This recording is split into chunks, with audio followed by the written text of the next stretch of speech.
श्री सत्यनारायण कथा प्रथम अध्याय।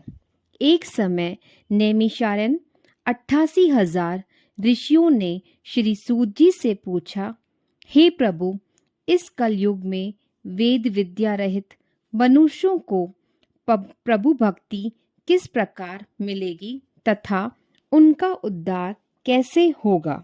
इसीलिए हे मुनिश्रेष्ठ, कोई ऐसा व्रत कहिए जिससे थोड़े समय में पुण्य प्राप्त होवे तथा मनवांछित फल मिले।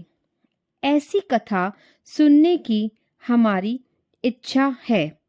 सर्वशास्त्र ज्ञाता सूत जी बोले, हे वैष्णवों, मैं पूज्य आप सबने सर्व प्राणियों के हित की बात पूछी है।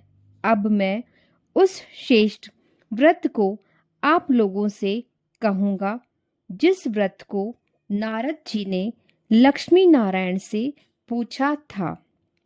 एक समय योगीराज नारद जी दूसरों के हित की इच्छा से अनेक लोगों में घूमते हुए मृत्युलोक में आ पहुँचे।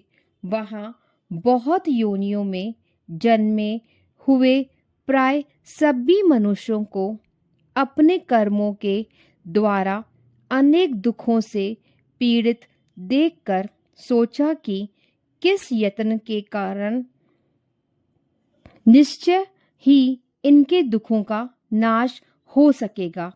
नारद ऐसा मन में सोचकर विष्णु लोक को गए। वहाँ श्वेत वर्ण और 4 भुजाओं वाले देवों के ईश नारायण को, जिनके हाथों में शंख, चक्र, गदा और पद्म थे तथा वरमाला पहने हुए थे, देखकर स्तुति करने लगे।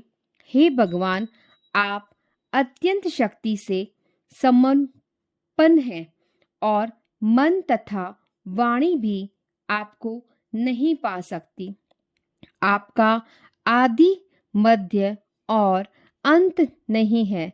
निगुण स्वरूप सृष्टि के कारण भूत व भक्तों के दुखों को नष्ट करने वाले हो। आपको मेरा नमस्कार है। नारद जी ने इस प्रकार की स्तुति सुनकर विष्णु भगवान बोले कि हे मुनिश्रेष्ठ, आपके मन में क्या है? आपका यहाँ किस काम के लिए आगमन हुआ है? निसंकोच होकर कहो।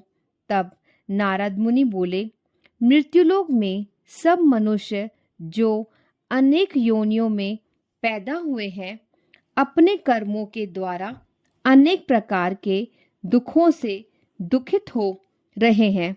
हे नाथ, मुझ पर दया रखते हो तो बतलाइए कि उन मनुष्यों के सब दुख थोड़े से प्रयत्न से कैसे दूर हो सकते हैं।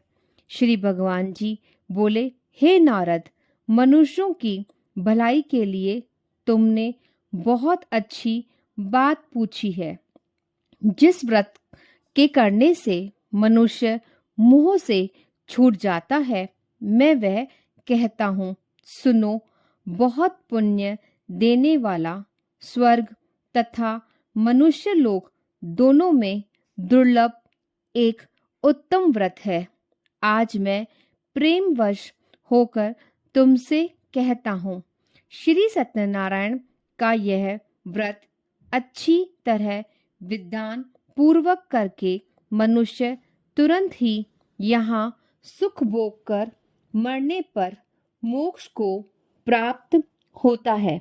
श्री भगवान के वचन सुनकर नारद मुनि बोले, उस व्रत का क्या फल है, क्या विधान है, किसने यह व्रत किया है और किस दिन यह व्रत करना चाहिए, विस्तार से बतलाइए। भगवान बोले, दुख शोक आदि को दूर करने वाला, धन धान्य को बढ़ाने वाला, सौभाग्य और संतान को देने वाला यह व्रत सब स्थानों पर विजयी करने वाला है।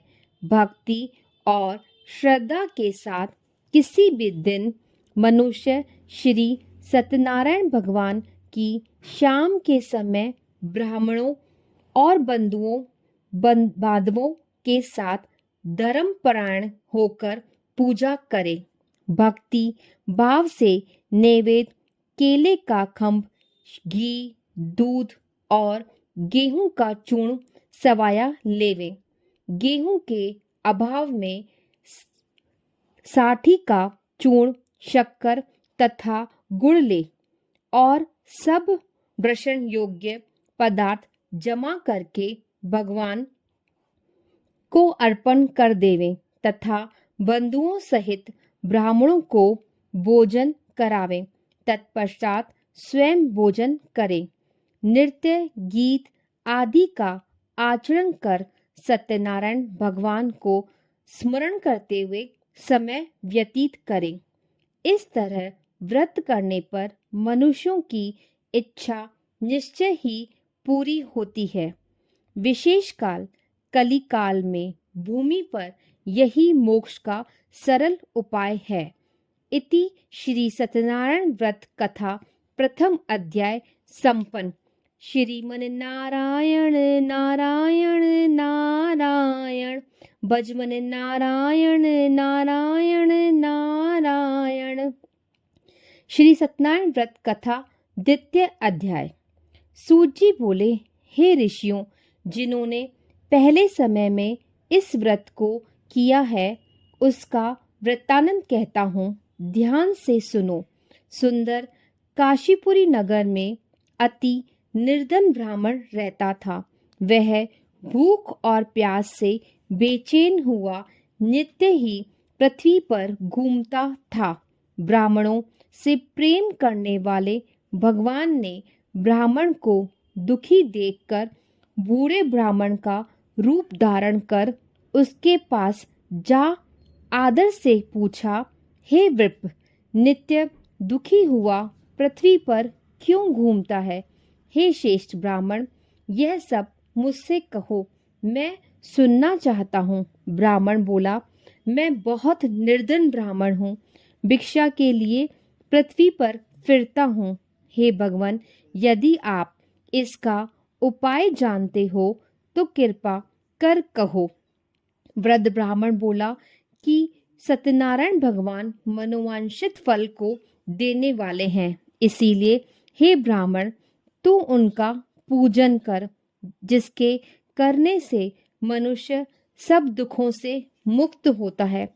ब्राह्मणों को व्रत का सारा विधान बतलाकर बूढ़े ब्राह्मण का रूप धारण करने वाले सत्यनारायण भगवान अंत ध्यान हो गए। जिस व्रत को वृद्ध ब्राह्मण ने बतलाया, मैं उसको अवश्य करूंगा, यह निश्चय करने पर उस ब्राह्मण को भी नींद नहीं आई। वह सवेरे ही उठा, सत्यनारायण के व्रत का निश्चय कर भिक्षा के लिए चला। उस दिन उसको भिक्षा में बहुत सारा धन मिला, जिससे बंधु बांधवों के साथ उसने सत्यनारायण का व्रत किया। उसके करने से वह ब्राह्मण सब दुखों से छूटकर अनेक प्रकार की संपत्तियों से युक्त हुआ। उस समय से वह ब्राह्मण हर मास व्रत करने लगा। इस तरह सत्यनारायण भगवान के व्रत को जो करेगा, सब पापों से छूटकर मोक्ष को प्राप्त होगा। आगे जो पृथ्वी पर सत्यनारायण का व्रत करेगा, वह मनुष्य सब दुखों से छूट जाएगा।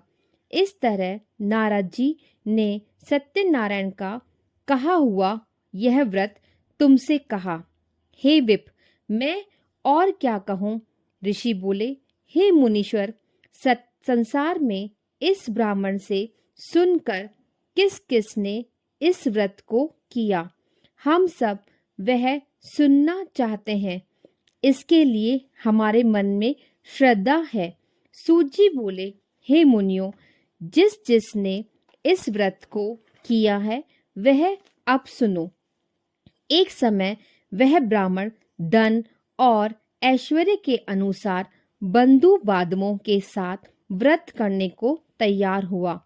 उसी समय एक लकड़ी बेचने वाला बूढ़ा आदमी आया और बाहर लकड़ियों को रखकर ब्राह्मण के मकान में गया। प्यास से दुखी लकड़हारा उनको व्रत करते देखकर ब्राह्मणों को नमस्कार करके पूछने लगा कि आप क्या कर रहे हैं और इनके करने से क्या फल मिलता है, कृपया करके मुझसे कहो। ब्राह्मण ने कहा, सब मनोकामनाओं को पूरा करने वाला यह सत्यनारायण भगवान का व्रत है। इसकी ही कृपा से मेरे यहाँ धन धान्य आदि की वृद्धि हुई है। ब्राह्मण से व्रत के बारे में जानकर लकड़हारा बहुत प्रसन्न हुआ। चरणामृत ले और प्रसाद खाने के बाद अपने घर को आया। लकड़हारे ने मन में इस प्रकार का संकल्प किया कि आज गांव में लकड़ी बेचने से जो धन मिलेगा उसी से श्री सत्यनारायण देव का उत्तम व्रत करूंगा। यह मन में विचार कर वह बूढ़ा लकड़हारा लकड़ियां अपने सिर पर रखकर जिस नगर में धनवान लोग रहते थे वह ऐसे सुंदर नगर में गया। उस दिन वहां पर बूढ़े को उन लकड़ियों का दाम पहले दिनों से चौगुना मिला। तब वह बूढ़ा लकड़हारा दाम ले और अति प्रसन्न होकर पक्के खेले की फली, शक्कर, घी, दूध, दही और गेहूं का चूर्ण इत्यादि श्री सत्यनारायण भगवान के व्रत की कुल सामग्रियों को लेकर अपने घर गया। फिर उसने अपने भाइयों को बुलाकर विधि के साथ भगवान का पूजन और व्रत किया। उस व्रत के प्रभाव से बूढ़ा लकड़हारा धन धान्य आदि से युक्त हुआ और संसार के समस्त सुख भोग कर बैकुंठ को चला गया। इति श्री नारायण व्रत कथा द्वितीय अध्याय संपूर्ण। श्रीमन नारायण नारायण नारायण भजमन नारायण नारायण नारायण। श्री सत्यनारायण भगवान की जय। श्री सत्यनारायण व्रत कथा तृतीय अध्याय। श्री सूत जी बोले, हे श्रेष्ठ मुनियों, अब मैं आगे की एक कथा कहता हूँ। प्राचीन काल में उल्कामुख नामक का एक महान ज्ञानी राजा था। वह जितेंद्रिय और सत्यवक्ता था। प्रतिदिन मंदिरों में जाता था, गरीबों को दान देकर उनके दुख दूर करता था। उसकी पत्नी कमल के समान सुंदर मुख वाली और सती साध्वी थी। एक दिन भद्रशिला नदी के तट पर वे दोनों विधि विधान सहित श्री सत्यनारायण भगवान का व्रत कर रहे थे। उस समय वहां साधु नामक एक वैश्य आया। उसके पास व्यापार के लिए बहुत सा धन था। वह वैश्य नाव को नदी किनारे पर ठहराकर राजा के पास आया।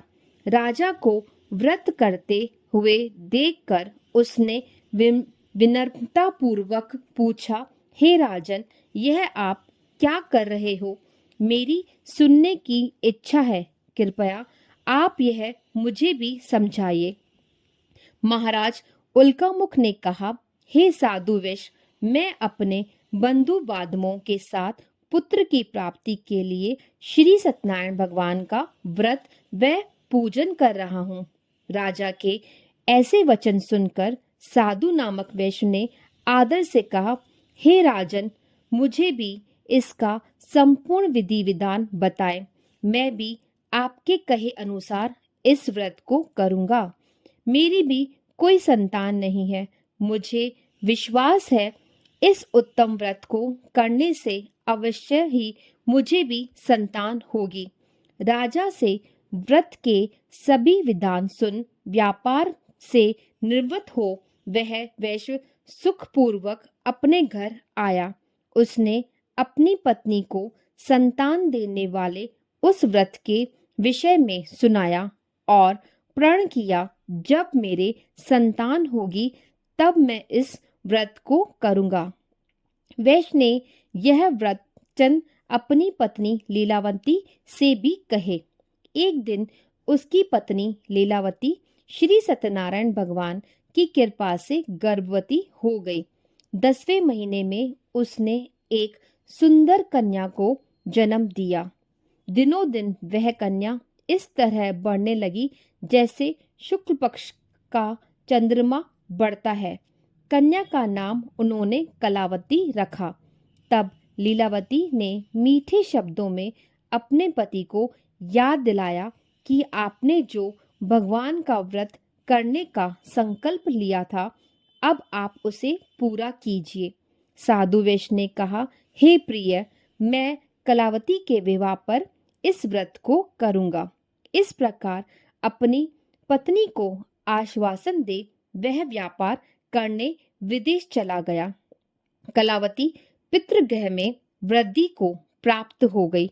लौटने पर साधु ने जब नगर में सखियों के साथ अपनी व्यस्क होती पुत्री को खेलते देखा तो उसे उसके विवाह की चिंता हुई। तब उसने एक दूत को बुलाकर कहा कि पुत्री के लिए कोई सुयोग वर देखकर लाए। दूत साधु नामक वेश्य की आज्ञा पाकर कंचन नगर पहुंचा और देखभाल वेश्य की कन्या के लिए एक सुयोग वाणिक पुत्र ले आया। उस सुयोग लड़के के साथ साधु नामक वेश्य ने अपने बंधु बांधवों सहित प्रसन्नचित होकर अपनी पुत्री का विवाह कर दिया। दुर्भाग्य से वह विवाह के समय भी श्री सत्यनारायण भगवान का व्रत करना भूल गया।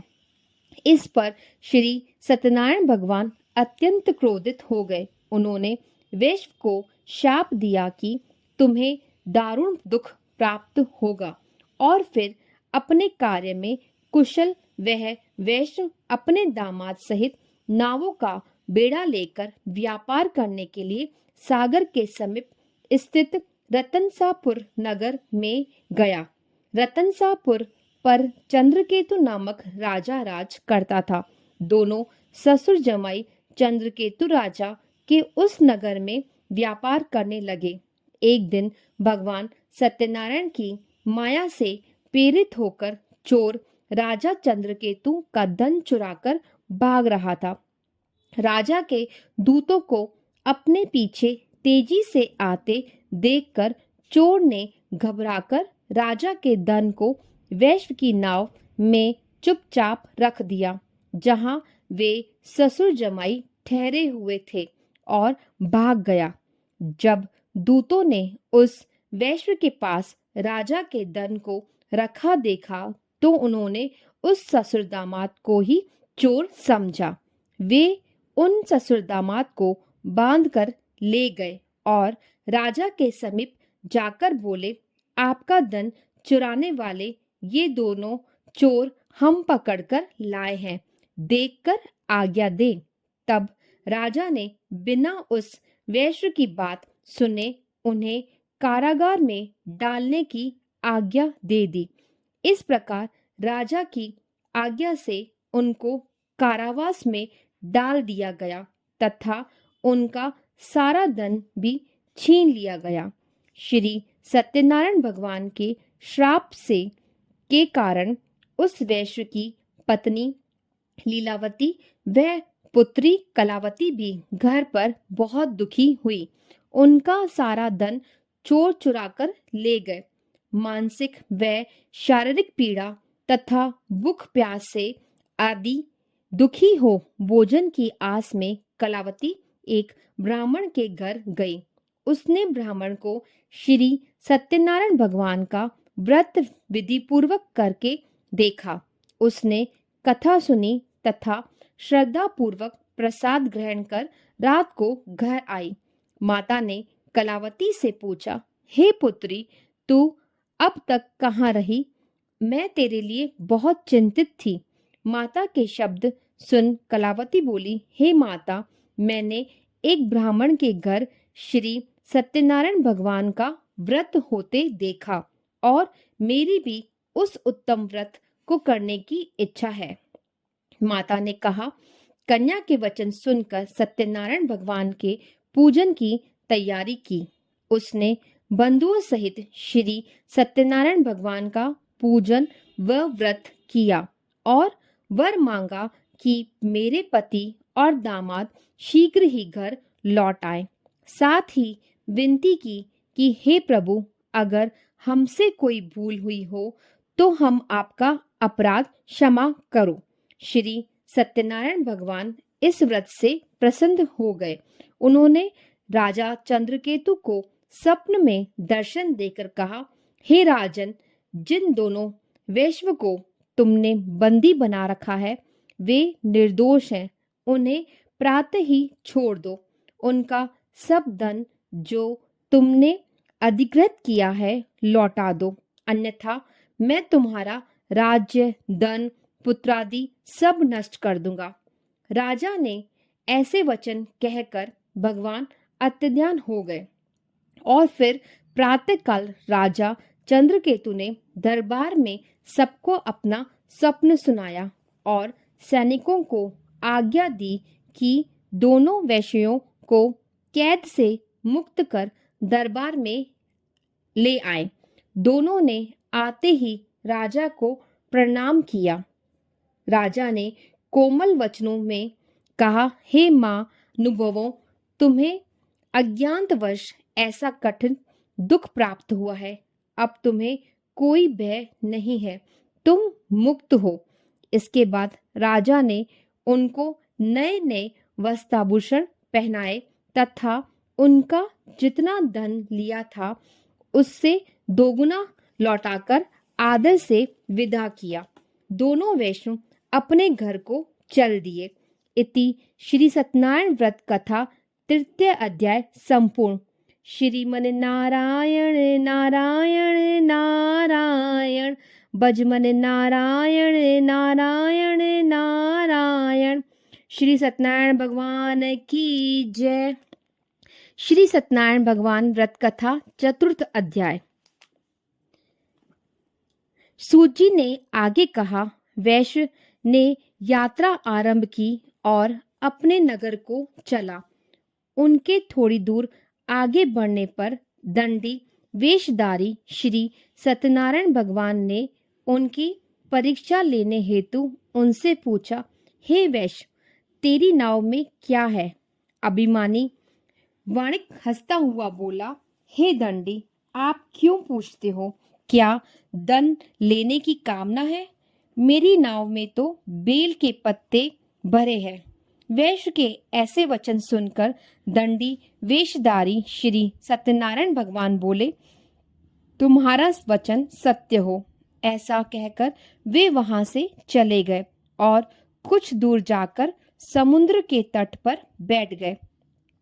दंडी महाराज के जाने के पश्चात वैश्य ने नित्य क्रिया से निवृत्त होके बाद नाव को ऊंची उठी देखकर अचंभा किया तथा गांव में बेल पत्ते आदि देखकर मूर्छित हो जमीन पर गिर पड़ा।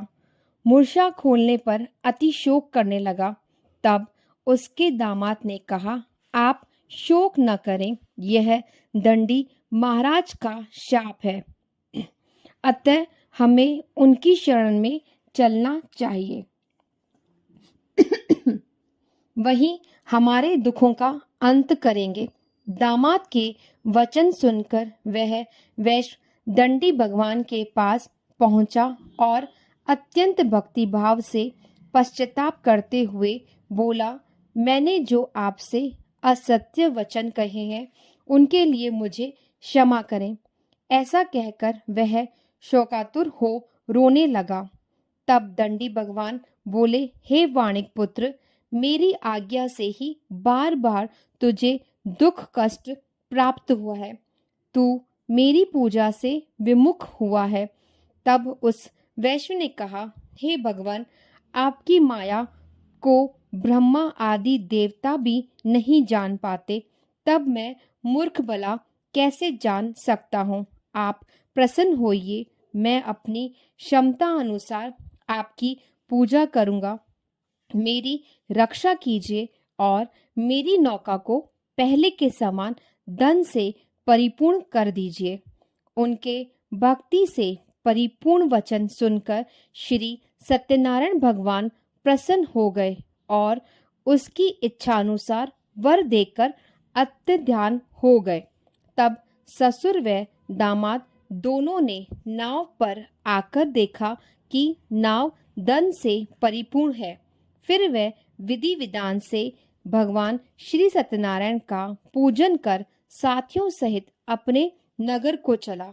जब वह अपने नगर के निकट पहुंचा, तब उसने एक दूत को अपने घर भेजा। दूत ने साधु नामक वैश्य के घर जाकर उसकी पत्नी को नमस्कार किया और कहा, आपके पति अपने जमाता सहित इस नगर के समीप आ गए हैं।